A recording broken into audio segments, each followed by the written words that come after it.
Assalamualaikum warahmatullahi wabarakatuh. Rabbi shrah li sadri wa yassir li amri wahlul 'uqdatam min lisani yafqahu qawli. Allahumma shalli wa sallim wa barik ala sayyidina Maulana Muhammadin wa ala alihi washabihi asma'in. Amma ba'du. Sedanten ingkang kula hormati, wabil khusus nih wonten Gus Sofur, Mbah Nawawi, Gus Sidik, Mas Kawula, Mas Atapik, wonten ning Atiyah, wonten Mbak Aji, wonten Bu Wakil Bupati, semuanya teman-teman. Pakainya disabel apa difabel tadi kesepakatan? Kemarin saya rembukan sama Gus Sofur itu familiar difabel, tapi katanya untuk menginternasional gampang apa? Disabel. Dari sekian yang saya baca, jadi ada dua pendapat dalam definisi tidak mampu. Ya, ada dua pendapat ulama untuk atau tentang definisi tidak apa? Mampu. Pikirannya Imam Syafi'i, tidak mampu itu termasuk tidak mampu bayar orang lain atau tidak mampu minta tolong orang lain. Jadi pikirannya Imam Syafi'i, misalnya ada orang nggak punya kaki, tapi dia bisa menyewa orang yang nuntun dia haji, baik lewat nyewa atau lewat loyalis, lewat muhibbin, maka tetap wajib apa? Haji. Begitu juga di bab istinja, di bab wudu dan seterusnya. Karena kata mustati mampu itu ya termasuk dengan asumsi mampunya dengan pertolongan orang apa? Orang lain. Baik orang lain itu disewa atau sukarelawan atau apalah keluarga. Sehingga menurut Imam Syafi'i kalau orang yang susah ke kamar mandi tapi bisa karena dibantu, maka ketentuan istinja ya wajib, wudu ya wajib, semuanya normal wajib karena dia dianggap mampu karena ada apa? Pembantunya atau ada orang lain.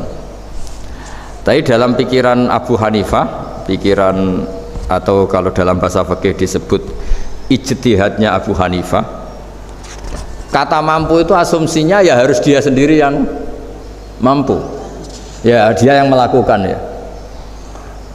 Sehingga di fikih ini misalnya orang disabel habis kemarin yang dicontohkan, Mbak ini siapa yang dari Badek ya? Siapa? Mbak Saras itu misalnya habis dari kamar mandi yang nganter sudah ke pasar atau ke sekolah, terus dia harus ke kamar mandi lagi misalnya susah, dalam mazhab Abu Hanifah sudah dianggap gak mampu, terus dia bisa sholat seadanya dan tidak wajib i'adah. Jadi ini saya baca beberapa pikiran ulama ya, sesuai di buku panduan PBNU halaman 73. Ar-rajulul maridu idza lam takun lahu imra'atun wala amatun walahu ibnun aw akhun wa huwa la yaqdiru 'alal wudu qala yuwaddi'uhu ibnuhu aw akhuhu ghairal istinja fa innahu la yamussu farjahu wa yaskutu anhu. Jadi ada seseorang sakit, dia gak bisa wudu, bisanya wudu kalau diwudukan anaknya atau saudaranya, ya dia harus tetap wudu. Tapi nanti misalnya dia harus sesuci, gak usah sesuci karena nanti efek dari sesuci itu kan kepegang orang lain, yang efeknya justru wudunya menjadi apa? Batal. Selain urusan malu ya, karena fakir tidak bakas malu, bakas sah tidak sah. Terus wal mar'ah al maridah idza lam yakun laha zaujun, makanya ini catatannya kalau perempuan ya harus suaminya, karena satu-satunya orang yang boleh melihat auratnya itu hanya apa? Suaminya. Walaha bintun au ukhtun tuwaddiuha wa yaskutu anhal istinja.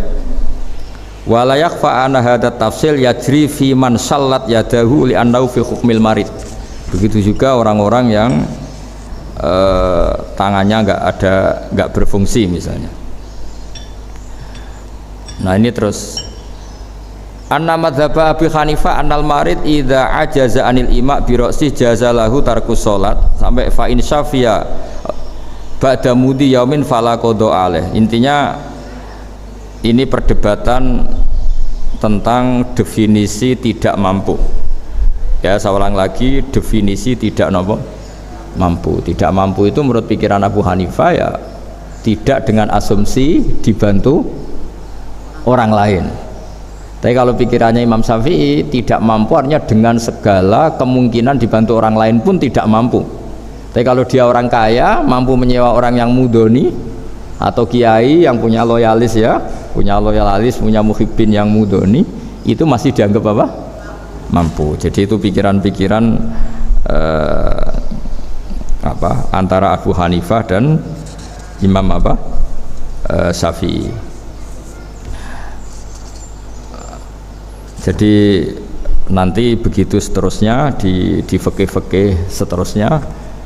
Yang jelas kemarin saya juga mpun matur sama Gus Zofur ketika di Demak pas ada acara ditimbali Habib Lutfi itu di Mu'in, Fathul Mu'in itu. Dan ini pengalaman saya ketika ibu saya mun mulai sepuh agak sering sakit-sakitan, cung aku jamak oleh ta orang, nggih mun Bu jamak mawon karena kalau ke kamar mandi berat. Harus libatkan 2 mbak sampai 3 mbak, itu pun riskan, andekan kepleset tetap nyuwun sewu tetap jatuh. Mbak-mbak kan tetap tidak mampu. Ibu saya itu gendut termasuk lemu lah, sampai sepuh itu masih lemu. Akhirnya supaya ringan beliau tak minta jamak takdim. Kenapa pilihan saya takdim? Musaroatan lil khairat, supaya cepat melakukan kebaikan. Tapi saya pernah dengar fatwanya Mbah Mun, nak ora permanen hak. Zaman itu ada seorang Kopassus sering latihan melewati waktu sholat, itu Mbah Mun nggak setuju jamak takdim kalau untuk Kopassus. Mbah Mun mintanya jamak takhir karena kata beliau merubah sholat dari waktu kedua ke pertama itu ekstrim karena belum masuk waktunya. Tapi kalau merubah waktu pertama ke kedua itu hanya mirip kodok, sehingga meskipun sebabnya tidak meyakinkan, tapi ini tidak begitu merubah konstruksi sholat. Karena kalau duhur di asar itu mirip apa? Kodok. Tapi kalau asar ke duhur ini sebabnya harus benar-benar mutahakkok, harus nyata.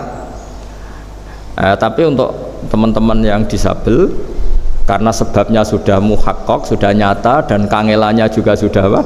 Nyata, saya lebih seneng jamaknya apa? Takdim. Ibu saya dulu ya takdim karena musaroatan lil khairat, supaya cepat-cepat bisa melakukan apa? Kebaikan.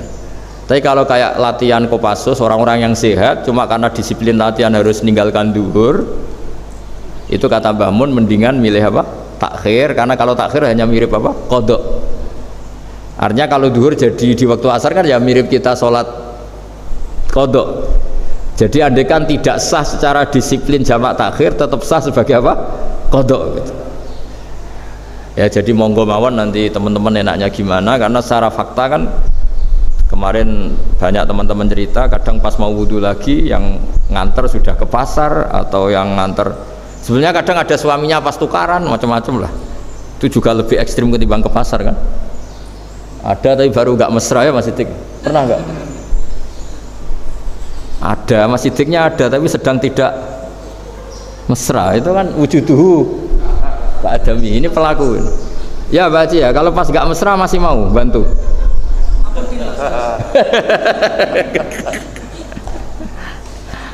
Jadi tapi intinya itu, nah ini yang sebagai obat saya baca hadis ini berkali-kali di hati saya, terus di mental saya juga sering punya banyak masalah, dan alhamdulillah juga sering didatangi orang-orang bermasalah, mulai masalah ekonomi, politik sampai keluarga sering datang ke saya. Termasuk orang-orang yang mau cerai itu lala konsultasinya sama saya, itu sering tak beginikan, kamu kalau cerai itu duda, tapi kalau tetap kawin namanya punya istri. Keren mana dimarahin istri sama duda? Keren punya istri aja sudah, gak usah cerai.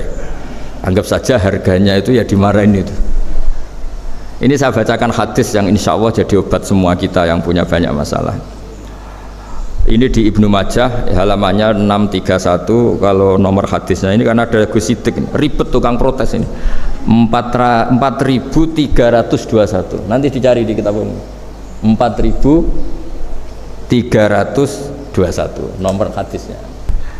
Bismillahirrahmanirrahim. Yu'ta yaumal qiyamati bi an'ami ahli dunya minal kuffar fayuqalu ikhmisu fin nari khamsah fayuhmasu fiha summa yuqalu lahu ay fulan hal asobaka naimun qattu fayaqulullah ma asobani naimun qattu. Jadi ada orang yang ternikmat di dunia bi an'ami ahli dunya. An'am itu wazannya afdol, orang ternikmat zaman hidup di dunia. Ya, mungkin istrinya banyak, cantik, seneng semua. Pokoknya semuanya kelas A. Kemudian setelah di akhirat dimasukkan neraka sedikit sama Allah. Terus ditanya sama Allah, kamu di dunia pernah dapat nikmat enggak? Terus dia menjawab, Allah, saya tidak pernah mendapat nikmat, dibanding akhirnya harus masuk neraka selamanya. Terus ini kebalikan, wa yu'ta bi asyaddil mu'minina durran wa balaan, didatangkan orang yang di dunia ini bawaannya hanya ada problem, entah problem fisik, entah problem ekonomi, entah keluarga, pokoknya nggak seneng lah, pokoknya sial terus nasibnya, entah salah lahirnya, entah salah tanggalnya, tidak tahu, pokoknya sial terus. Fayuqalu ikhmisuhu khamsatan fil jannah, kemudian orang ini sama Allah diganjar masuk surga. Setelah dimasukkan surga, fayuqalu lahu ay fulan hal asobaka durron qattu aw bala, pernah enggak kamu di dunia merasakan susahnya hidup di dunia? Fayaqulullah, saya sama sekali tidak sakit, karena di dunia ini kan maksimal paling 80 tahun. Kita pernah kecil nggak mikir kan sampai 10 tahun. ABG puber bayangannya ngayal untuk bojo ganteng ya ora susah.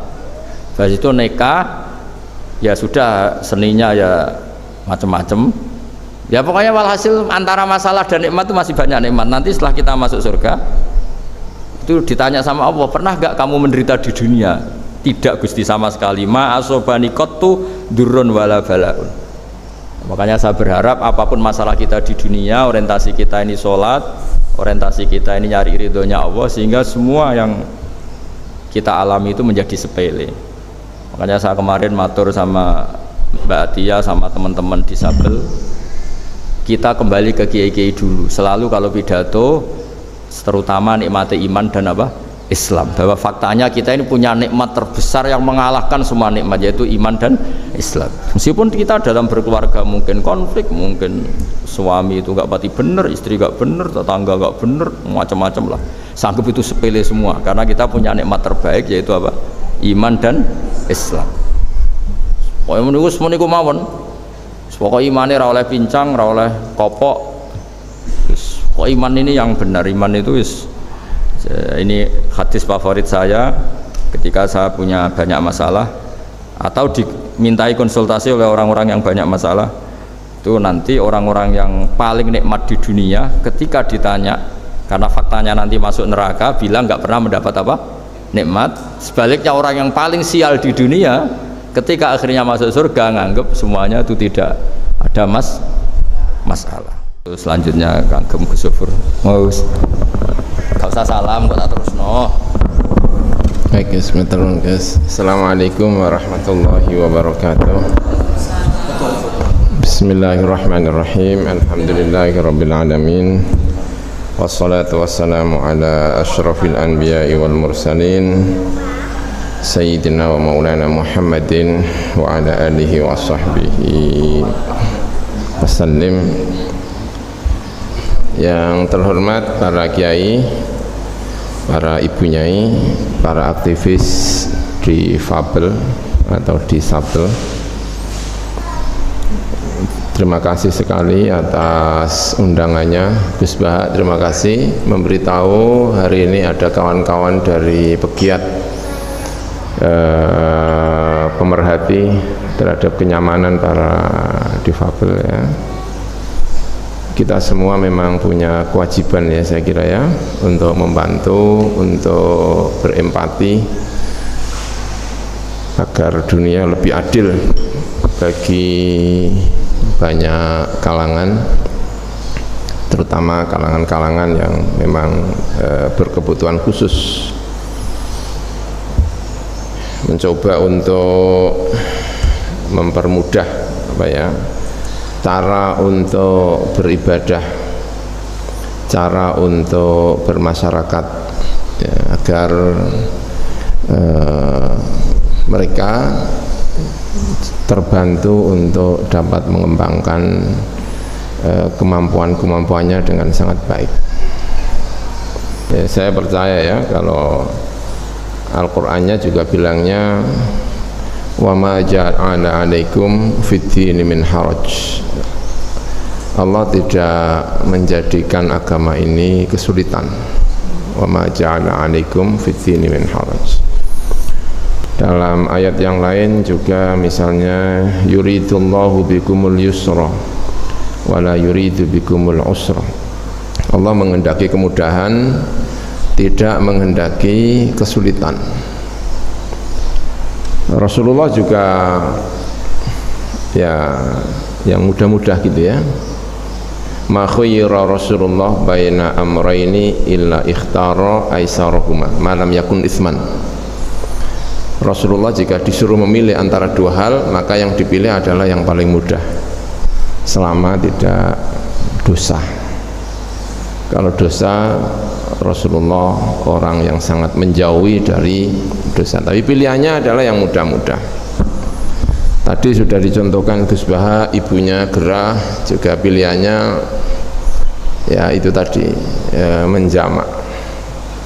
Saya dulu itu juga agak kacau-kacau gimana ya, di Kairo itu juga mencoba untuk yang nyari yang mudah-mudah. Makanya kalau melihat orang-orang difabel kalau dipersulit itu ya agak gimana gitu ya. Dulu karena mahasiswa ya, belanja sendiri, masak sendiri, bedeti sendiri, ya, asiknya kan dulu itu. Itu di Kairo itu ada namanya Sukul Ubur.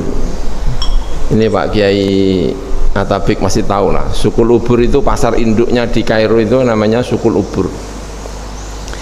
Ya cerita ini tidak perlu diikuti, tapi betapa dalam pandangan sebagian ulama itu perilaku ini barangkali juga sah gitu ya.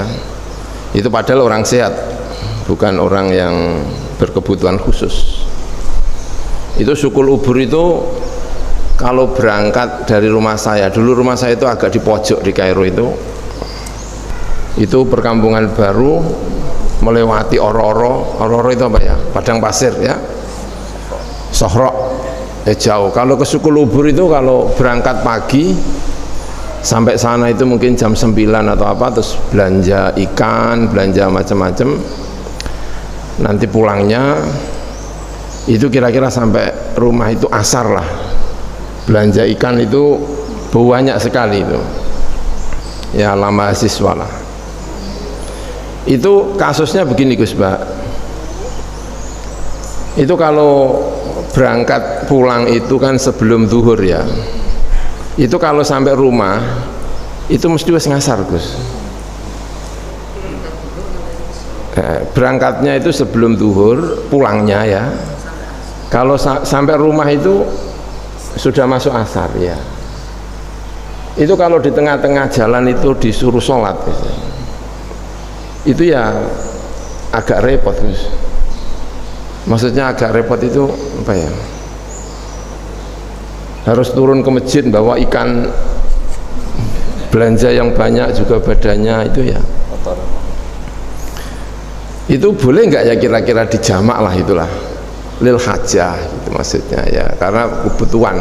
Repot kalau sholat itu nanti nyari mobil lagi ya, tahu Kairo kan Pak ya, cari mobil ya susahnya minta ampun.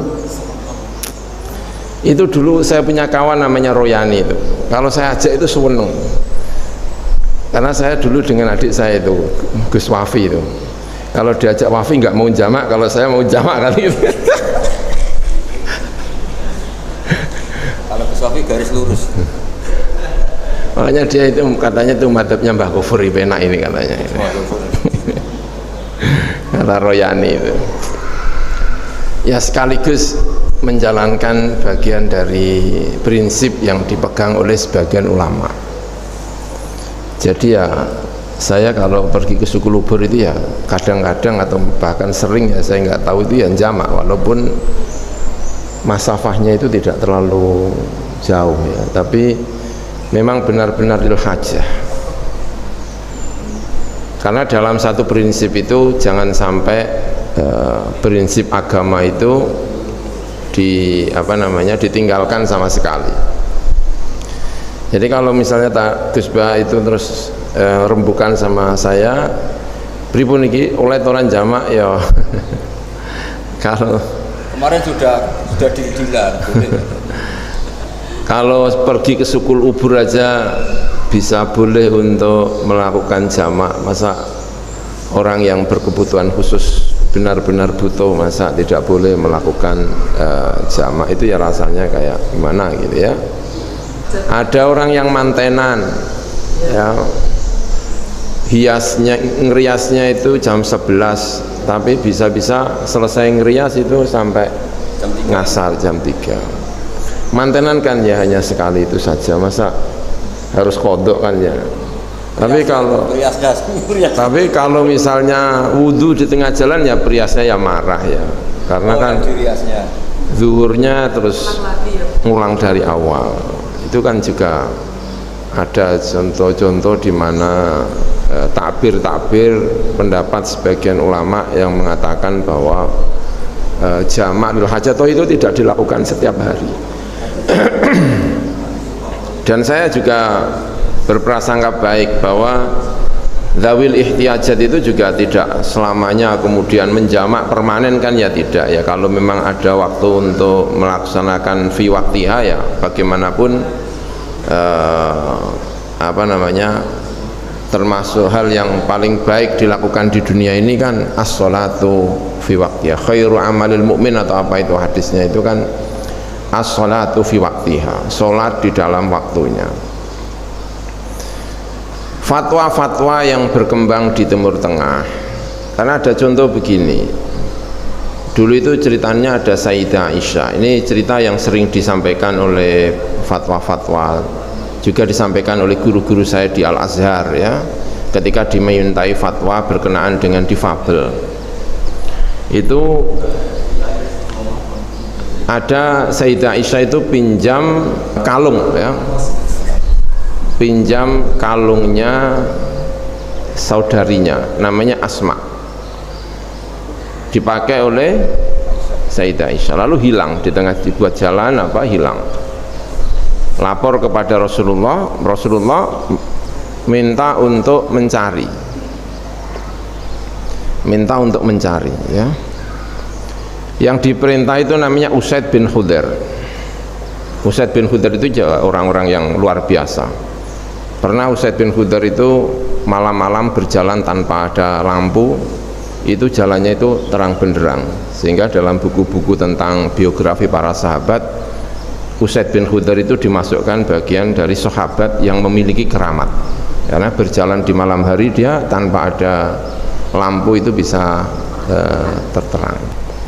Nah yang disuruh untuk mencari itu namanya Usaid bin Khudair, salah satu sahabat Ansor yang sangat terkenal. Nah waktu itu ketemu. Nah ketika masuk sholat ya, ketika masuk sholat itu, waktu itu tayamum belum ada, yang ada baru wudhu. Yang ada itu baru wudhu, tapi belum ada tayamum, sehingga karena tidak memiliki wudhu ya sudah sholat begitu saja, tanpa wudhu dan tanpa tayamum, karena tayamum waktu itu belum ada. Lalu datang kepada Rasulullah SAW. Setelah disampaikan kepada Rasulullah, turun ayat yang berkenaan dengan tayamum. Fa illam tajidu ma'an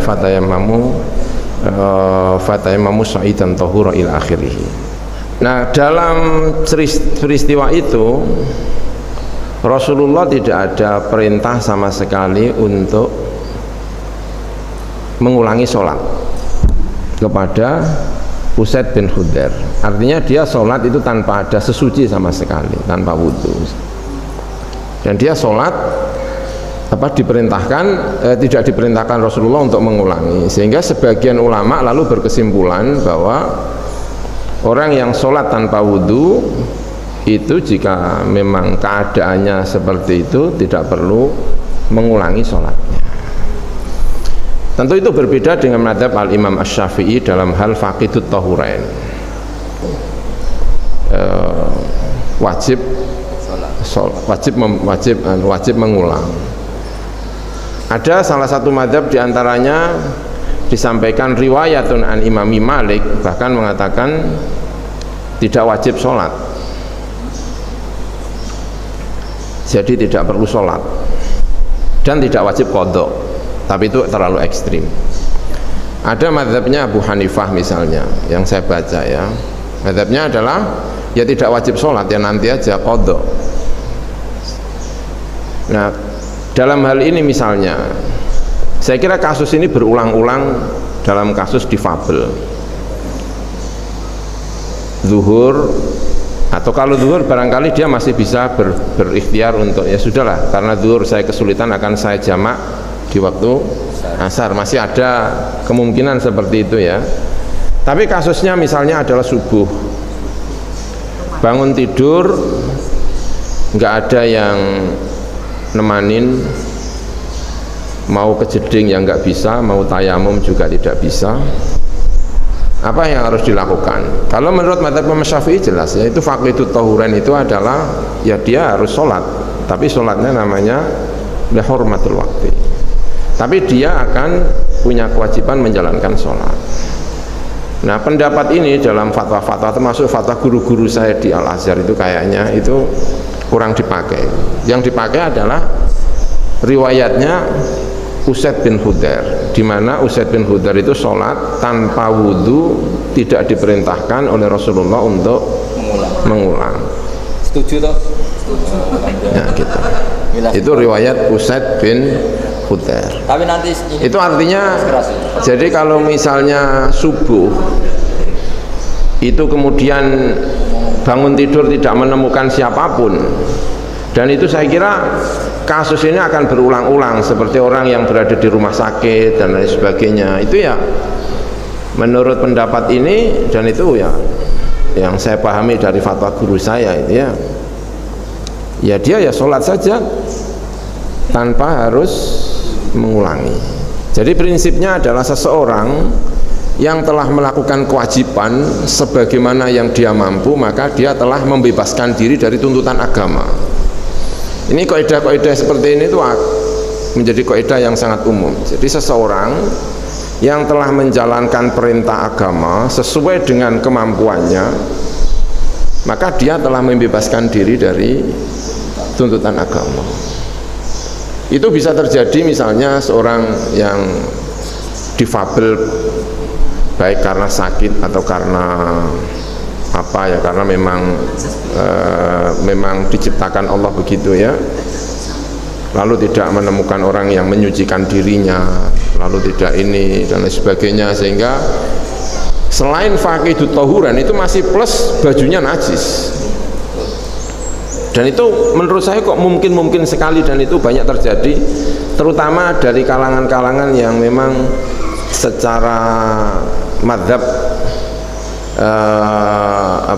secara sosial itu kurang baik, secara ekonomi atau secara sosial dia tidak punya kemampuan untuk bantuan, tidak mendapatkan banyak bantuan dari orang lain. Itu sangat-sangat mungkin. Jadi selain dia tidak mampu melakukan dua wudhu, itu juga dia sekaligus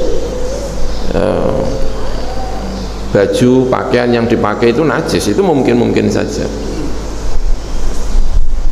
Nah, tentu ini ada dua mazhab tadi. Ada yang sholat itu dilakukan harus dalam keadaan sempurna. Kalau belum sempurna, sempurna itu dalam arti harus wudhu, harus tidak najis gitu ya. Karena itu jika dilakukan namanya lihurmatil waqti. Tapi juga ada sebagian yang lain itu pakai kaidah yang tadi, bahwa la yukallifullahu nafsan illa wus'aha fattaqullaha mastata'tum. Nah, ketika seseorang telah melakukan apa yang menjadi kewajiban dia sudah dipenuhi sesuai dengan kemampuannya, maka dia telah membebaskan faqad abro'a nafsahu an dinihi. Dia telah membebaskan dirinya dari tuntutan agamanya. Dan fatwa-fatwa yang dipakai yang saya tahu ya, sekarang ini kecenderungannya, karena kecenderungan gerakan difabel itu luar biasa. Orang diperintah untuk dipaksa ya. Dipaksa itu bukan berarti negatif ya, karena mungkin data-data dulu kurang terdokumentasi dengan baik, tapi data-data sekarang itu sudah begitu masif sehingga orang tidak lagi bisa mengabaikan begitu saja. Sehingga fatwa-fatwa yang saya baca belakangan ini itu punya kecenderungan untuk mempermudah. Jangan sampai orang kemudian tidak menjalankan agama karena merasa kesulitan. Nah, orang yang bertakwa kepada Allah dengan segala kemampuannya, maka pasti akan menemukan jalan, gitu ya. Man yattaqillaha yaj'al lahu makhraja, gitu guys ya. May yattaqillaha yaj'al lahu makhraja wa yarzuqhu min haitsu la yahtasib. Orang itu kalau sudah takwa itu artinya berupaya sebisa yang ia mampu untuk melakukan apa yang diperintahkan oleh Allah, pasti dia akan menemukan jalan mudah, bukan jalan sulit, tapi akan menemukan jalan mudah. Yaj'al lahu makhraja. Jadi prinsipnya lembaga-lembaga fatwa yang saya ketahui itu adalah jangan sampai orang menjadi tidak lagi mau menjalankan agama karena yang ditawarkan adalah hal-hal yang memberatkan, hal-hal yang menyulitkan. Orang-orang difabel itu yang punya keinginan kuat untuk menjalankan agamanya, itu saja sudah luar biasa dengan segala kekurangan-kekurangannya. Saya ikut Bahsul Masail masalah difabel di PBN itu 2 kali. Pertama di di Nusa Tenggara Barat. Waktu itu juga menghadirkan para aktivis dan para pelaku, ya, orang yang punya kemampuan berbeda, difabel. Saya juga bagian dari tim, bagian dari ini. Yang kedua kemarin PBNU bekerja sama dengan, tapi ini difabel yang difabel khusus, ya, difabel mental, difabel bukan fisik tetapi lebih kepada mental. Seperti apa? Dan saya termasuk pemegang komisi salah satu di situnya, ya, salah satu yang memimpin merumuskan, ya, ini. Itu juga punya kecenderungan untuk berempati, saya melihat itu. Dan saya kira kecenderungan ini sangat-sangat positif. Itu barangkali yang bisa saya sampaikan. Saya setuju dengan Gus Ba tadi tentang masalah jamak dan lain sebagainya, ya. Kalau memutuskan hal-hal yang berkaitan dengan difabel, bayangkan itu diri kita sendiri, agar lebih subjektif. Maksudnya lebih subjektif itu bukan berarti buruk, ya, bahasa kerennya bukan lebih subjektif tapi lebih empati, gitu ya, lebih bisa merasakan. Andaikan saya yang menjalankan itu tentu membutuhkan hukum yang mudah. Man farrojan akhihi al-mu'min kurbatan min kurabid dunya farrojallahu anhu kurbatan min kurabi yaumil qiyamah. Siapapun yang menghilangkan satu saja kesusahan seorang mukmin, maka Allah akan membalas menghilangkan kesusahan dia nanti pada hari kiamat. Dan saya kira salah satu kesusahan itu adalah kita mencarikan jalan yang terbaik untuk para kaum difabel. Karena seperti sering disampaikan oleh Wakil Presiden sekarang, Pak Kiai Ma'ruf Amin,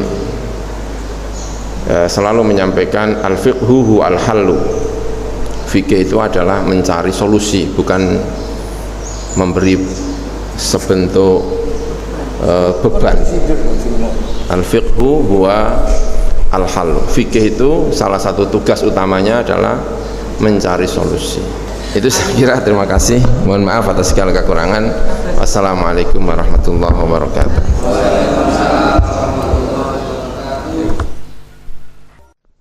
Assalamualaikum warahmatullahi wabarakatuh.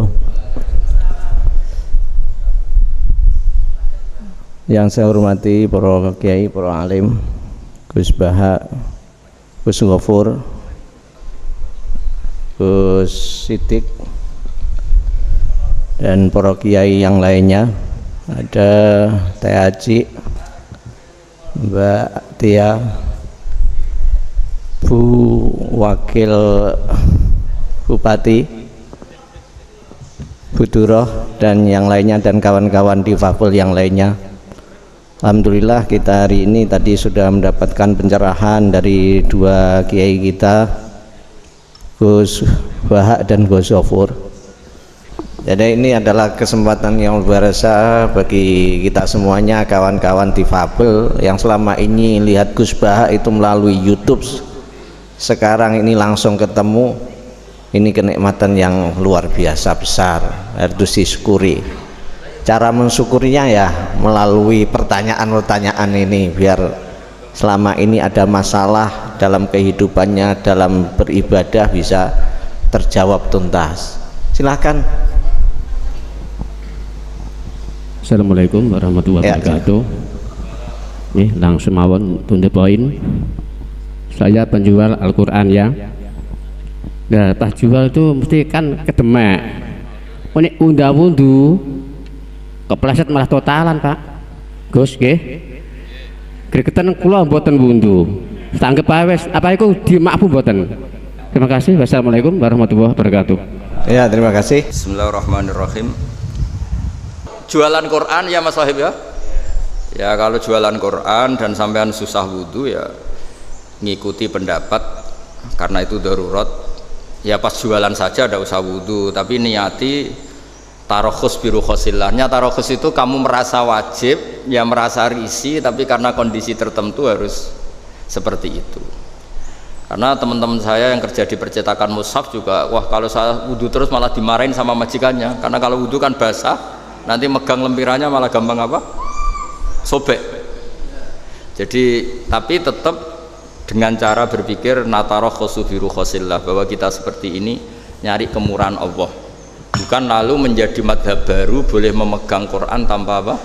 Wudhu. Ini penting saya utarakan supaya proporsional. Kayak kita misalnya ketemu mbak-mbak ini, secara fikih kan nggak boleh karena ini ajnabiyah, orang lain. Tapi kita natarokhusu biru khosillah, kita cari kemurahan Allah yang membolehkan lelaki perempuan dalam satu majelis asal terbuka dan urusan ngaji. Tapi catatannya harus terbuka. Karena pantangannya syariat itu layak luana rojulun bimroatin, tidak boleh berduaan. Makanya kalau kiai-kiai alim justru kalau punya tamu cantik itu ditemui ini di teras di depan umum, itu justru bagus. Tapi kadang orang malah wah nanti dilihat orang nggak pantas. Justru bagus yang di depan umum, karena di depan umum tidak akan macam-macam gitu. Tapi kadang-kadang ada juga yang kiai agak jaim tuh, kalau tamu orang cantik malah suka ada konangan orang lain, malah bahaya. Bagus konangan orang lain supaya terkontrol. Nah kalau terpaksa kita lakukan seperti ini itu tidak usah merasa halal, terus kita ada istighfar, ya istilahnya natarokhusu biru khosillah. Jadi jenengan tetap pegang Quran tanpa wudhu, karena Anda jualan Quran, dan kalau wudhu susah karena Anda ngalami gangguan-gangguan fisik, tapi tetap merasa salah. Tapi nanti kalau mau Ramadanan, mau deres taqarrub ilallah, ya wudhu lah. Kan Anda sedang tidak jualan apa? Quran. Mau fatwanya jualan kok diteruskan sampai darusan itu kan. Ya, itu namanya itu pencatutan itu. Bismillahirrahmanirrahim. Assalamualaikum warahmatullahi wabarakatuh. Perkenalkan, nama saya Saras. Saya adalah Saras, pertengahan antara sarap dan waras Gus. Ini saya ingin mewakili dari teman-teman saya yang paraplegia. Paraplegia itu yang saya ketahui itu adalah tidak bisa merasakan ini ke bawah. Penurunan dari ayo teh di sini diperjelas saja teh. Penurunan fungsi syaraf ngaten. Jadi kalau misalnya seorang yang sudah cacat itu kadang-kadang itu pipis tidak terasa gitu. Terus ada macam-macam itu kalau di saraf ini ya, saraf kelamin lah ya. Terus kalau di saraf yang kaki itu terus kayak kaku. Kan ada tuh yang kaku gitu. Contohnya seperti itu. Intinya paraplegia itu penurunan dari fungsi saraf atau jaringan. Silakan. Nah, pertanyaannya? Oke. kasusnya itu kalau bersuci itu tidak terasa di tengah perjalanan itu intinya keluar lagi seperti itu, tetapi dia kan tidak ngerasa, kemudian dia ini tetap menjalankan sholat. Nah, pertanyaan kita, apakah sholat itu sah apa tidak? Dan banyak sekali yang tidak seperti itu pun. Kemarin saya sempat ngobrol diskusi sama orang normal, artinya bukan disabilitas pun sama gitu loh. Beliau juga mengatakan sama, ketika dari kamar mandi bersuci sampai ke tempat sholat itu juga sir gitu, maksudnya apakah harus balik lagi wudhu lagi kayak gitu Gus? Nah, itu pertanyaan dari saya, semoga bisa mewakili ini. Nanti bisa ada pertanyaan lagi ya teman-teman, karena ini hari kita difungsikan untuk mengupas pakai disabilitas. Akhirnya assalamualaikum warahmatullahi wabarakatuh. Salam kepada kawan-kawan disabel. Saya hanya menyampaikan riwayat untuk menjawab pertanyaan itu. Pernah ada salah seorang sahabat Rasulullah sallallahu alaihi wasallam yang ngompolan. Nah, ini kasusnya ngompolan. Nah, dimana setiap berhenti dia pasti keluar, dia berhenti keluar. Ketika duduk ngompol. Nah, ketika ditanya sholat saya gimana, istamil kata Rasul, lanjut. Nah, ini kemudian menjadi tadi apa yang disampaikan oleh Mas Bahak, Gus Bahak, bahwa disabilitas atau orang-orang disabel ini adalah orang-orang yang mendapatkan porsi daruri. Oleh karenanya di dalam melakukan ibadah pun lebih cenderung kepada hal-hal yang sifatnya daruri. Jadi misalnya, maaf aja bahasanya, kayak istri saya. Nah, yang mana? Itu. Nah, dalam posisi sujud ada ketentuan sujud itu harus menggunakan 7 anggota tubuh. Ini jidat, kemudian 2 tangan, dengkul, kemudian kudam. Nah, sedangkan istri saya nggak ada.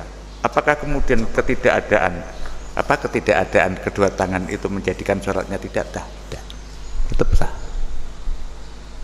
Nah, karena kondisi apa darurat tadi. Jadi saya lebih cenderung memegangi pendapat ulama kalau orang disabel itu adalah orang yang selalu mendapatkan kemurahan, rukhsah. Nah, cuman begitu, ketika mendapatkan rukhsah jangan kemudian merukhsahkan yang lain. Seperti halnya yang dialami oleh Ibnu Ummi Maktum, sahabat Rasulullah yang buta sejak lahir, mana ketika beliau berada di hadapan Rasul, ketika dalam forum begini mungkin menyela omongan Rasul, ada pertanyaan, tetapi oleh Rasul didiamkan saja, ora tinggep. Ini yang marah bukan siapa-siapa, Allah Subhanahu wa Ta'ala marah kepada Rasulullah dengan menegur abasa wa tawalla an ja'ahul a'ma. Di sisi Rasulullah memberikan apresiasi yang tinggi kepada disabel. Ketika Ibnu Ummi Maktum datang kepada Rasul, ya Rasul, kira-kira saya ini kalau misalnya nggak harus datang ke masjid sholat boleh ora? Nggak boleh.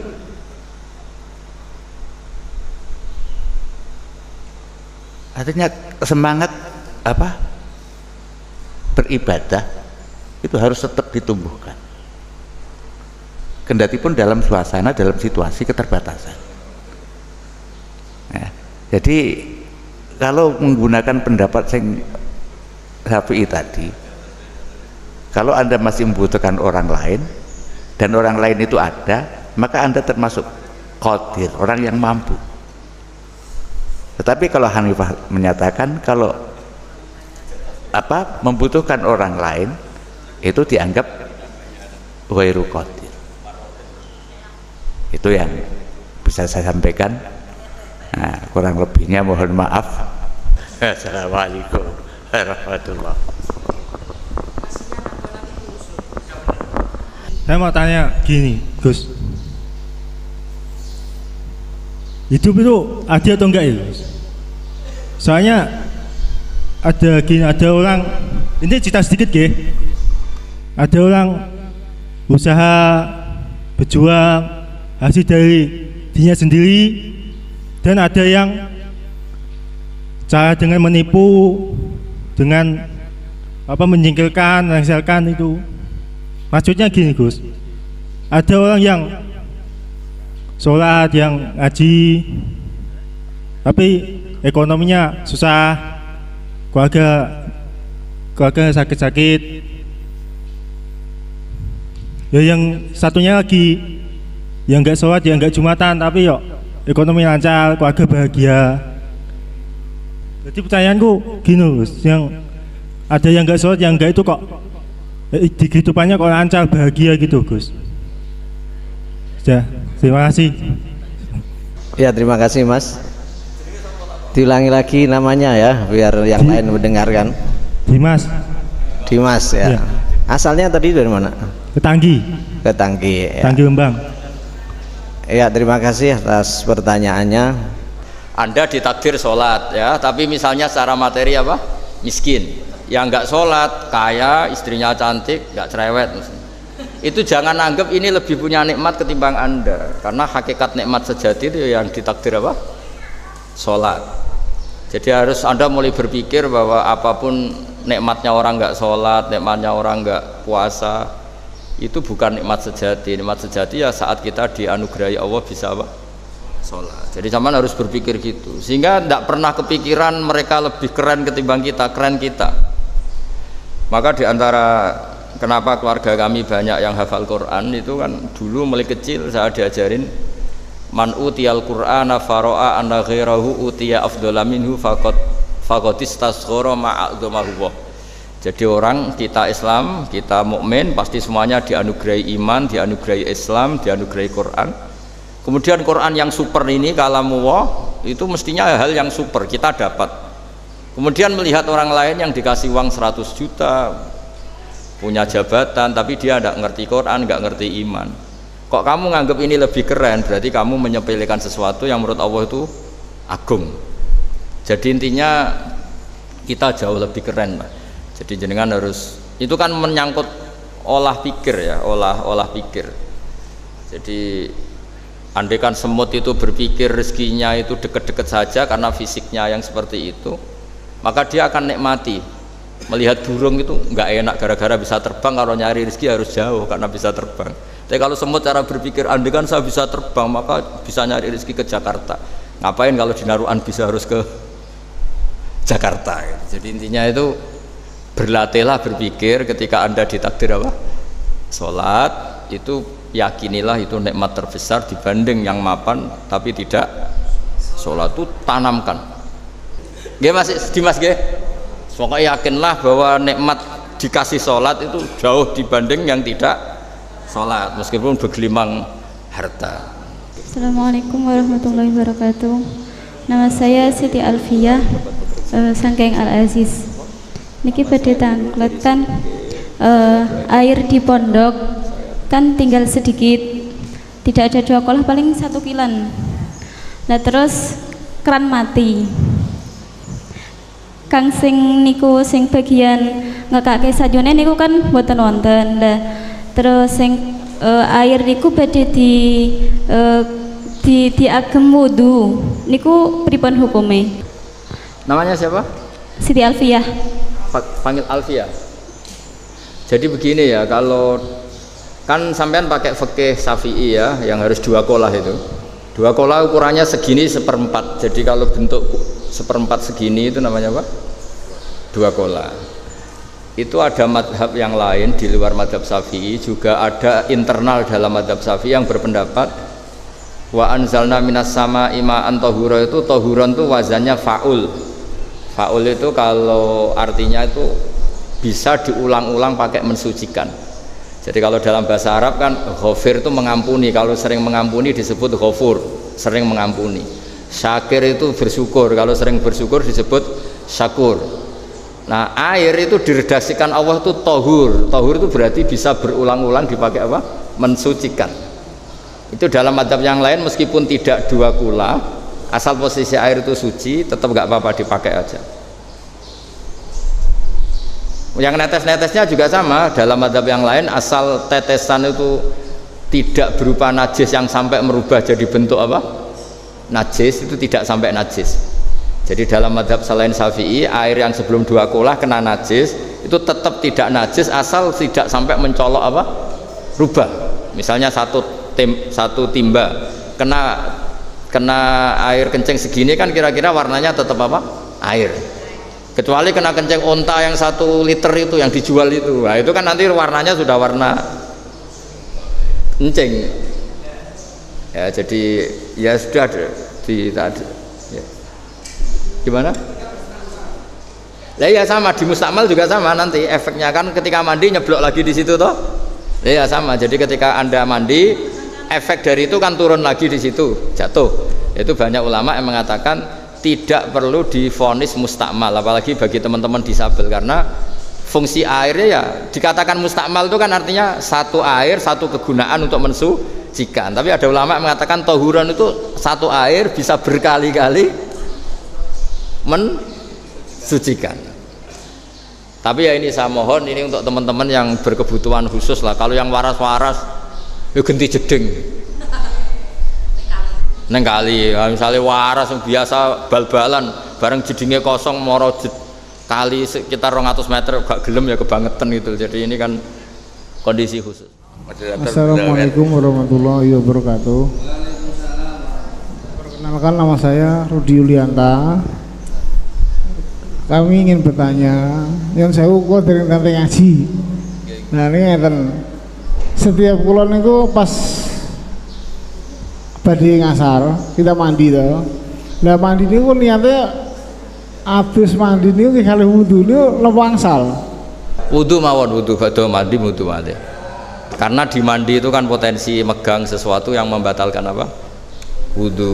Mun wudu malih mawon, pokoke baratus badhe Jumatan toh. Mungkin wudu malih kan banyu gampil toh, sampean tiyang putih. Rembang gampang banyu wudu. Wudu nggih boten modal mon santai mawon. Nggih, ngoten. Ya. Assalamualaikum warahmatullahi wabarakatuh. Assalamualaikum. Nama saya Wardatul Atirah dari Pamotan. Gini Gus, ini tentang difabel yang pakai kursi roda. Mereka biasanya kalau mau ke contohnya perjalanan jauh terus melewati masjid. Biasanya masjid itu tempat sucinya kan jauh mau ke dalam, sedangkan dia memakai kursi roda. Harus ke tempat berwudu itu kan biasanya ngesot atau merangkak dan yang lain, karena kursi roda nggak mungkin bisa masuk ke dalam. Sedang pas keluar lagi tempat itu kan belum tentu suci atau tidak kan belum tahu. Itu gimana, sah atau tidak? Ya jadi tempatnya. Panggilannya Mbak apa? Warda. Ini kasusnya yang dibopong apa sih dulu? Yang dibopong kemarin tuh yang pas sowan ke kita pertama itu ya. Jadi sudah tadi disampaikan Gus Zofur, juga saya sampaikan, menurut mazhab Abu Hanifah yang dikatakan mampu itu asumsinya dilakukan sendiri, bukan ditolong orang apa? Lain. Jika nanti misalnya dari rumah sudah wudhu, ke masjid ternyata batal, mau wudhu lagi malah ngalami potensi apa? Najis, ya sudah dia tidak usah wudhu lagi, sudah berusaha melakukan apa yang diperintahkan Allah. Karena justru efek memaksakan wudhu malah pakaiannya kenapa? Najis. Jadi anggap saja itu kondisi yang dia sudah dianggap tidak mampu gitu. Tapi misalnya kok tepaan ya, tepaan itu ya nasib baik, pas itu lala ketemu ponakannya atau ketemu orang yang sedang baik, terus diminta, bahkan belum dimintai tolong sudah ingin apa? Menolong, ya monggo lah, melakukan ibadah yang lebih sempurna, yaitu dengan wudu sempurna. Karena tapi kalau kondisinya pas itu nggak ada yang kenal, terus kalau memaksakan gesot malah menjadi perhatian orang banyak, dan kadang nyun sewu ya malu, ya sudah sholat apa adanya. Dan seperti tadi yang dikatakan Gus Zofur, ya sudah kita anggap dia harus sholat dengan kemampuannya itu. Jadi ini supaya dapat barokah saya baca ya. Li'annal mukallafa indahu la yu'addu qadiron bi qudrati ghairihi. Jadi dalam madzhab Abu Hanifah itu orang nggak bisa dianggap mampu dengan asumsi dibantu orang lain. Kalau dia tidak mampu ya tidak mampu aja, tidak usah bayangkan dibantu orang lain. Cuma tadi kalau nasib sedang baik, misalnya nyun sewu, saya itu menangi Mbak Arwani meskipun sudah tidak ngajar. Beliau juga di kursi roda, setelah itu ya di kamar tidur rebahan. Tapi siapa nggak tahu Ki Arwani itu kalau jam memandikan beliau itu rebutan. Jam memudoni beliau juga orang itu rebutan. Jadi apa ya, barokahnya ilmu tuh sampai begitu, sampai ya makanya kalau kondisi begini kok terus misalnya saya kiai, muhibbin saya banyak dan pakai kursi roda kok terus tidak wudu itu kayaknya ya lucu lah, wong kesempatannya sudah sekali kan, yang ribet gawa ceret, pun ya kalau wudoni betul ceret. Makanya menurut saya dalam banyak hal saya juga setuju madzhab Syafi'i. Artinya setuju itu kalau kondisinya bagus ya ikutilah madzhab Syafi'i. Buktinya gampang itu mayit. Mayit itu kan tidak bisa apa-apa. Nyatanya wajib mandi, wajib mudoni gitu. Karena asumsinya orang siapa sih yang nggak ingin mudoni apa? Mayit itu nggak ingin mandikan mayit. Karena orang itu ingin ini soal Allah itu dalam keadaan apa? Suci gitu. Artinya kalau melihat perspektif mayit kayaknya benar madzhab Imam Syafi'i. Nyatanya mayit kan sebelum disolati ya mandi ya wudu, karena asumsinya pasti banyak orang lain yang ingin apa? Memandikan dan memudoni. Tapi tadi tidak semua orang nasibnya kayak Mbak Arwani, tidak semua orang nasibnya itu mendapat simpati seperti itu ya. Kalau kira-kira susah ya sudahlah, sholat aja guys ya, udah bima yakdiru alaihi semampunya ya gitu Mbak Wardah ya. Jadi ya, ini saya terakhir mohon doa dari Gus Zofur supaya utamanya kita syukur ya. Saya ulang-ulang, kita niru kiai-kiai dulu, setiap ngendikan pokoknya kita punya nikmat terbesar yaitu nikmatnya iman dan apa? Islam. Dan nanti kita pasti nganggap semua yang kita alami di dunia itu sepele sekali ketika nyatanya kita masuk surga. Tapi kebalikannya, kalau kita tidak iman dan Islam, apapun mewah kita, nyaman kita di dunia itu tidak ada gunanya semua ketika kita nanti akhirnya jadi ahli apa? Neraka. Jadi berbahagialah kita semua karena diberi rezeki Allah iman dan apa? Islam sebagai nikmat terbaik, tertinggi dan nggak ada bandingannya sama sekali. Mohon doa dari Gus.